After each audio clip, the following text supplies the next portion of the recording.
गुढीपाडव्याचं पुरण होतं उरलेलं आणि मला लागली होती भूक. म्हटलं चला पुरणपोळी बनवून खाऊयात छान अशी.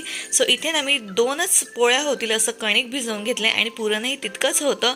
सो इथे ना मी असं 2 छोट्या छोट्या पुऱ्या लाटून घेतल्या आणि एका पुरीवरती असं पुरण भरून वरतून एक पुरी लावली आणि मस्त छान असं लाटून घेतलं.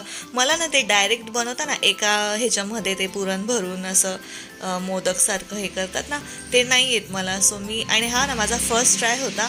नेहमी माझ्या सासूबाईच बनवतात पुरणपोळी, मी कधी प्रयत्नच नाही केला. तर म्हटलं चला आज करू. बाकी सगळं येतं मला, पुरण बनवता येतं वगैरे, फक्त लाटायला ना मी कधी ट्रायच नव्हतं केलं. सो हा माझा फर्स्ट ट्राय होता. इथे मी छान अशी पोळी लाटून घेतली, तुम्ही पाहू शकता.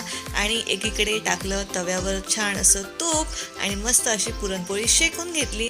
मला ना पुरणपोळी ना तुपासोबतच आवडते, बऱ्याच जणांना दुधासोबत आवडते. तुम्हाला दूध पोळी आवडते की तूप पोळी?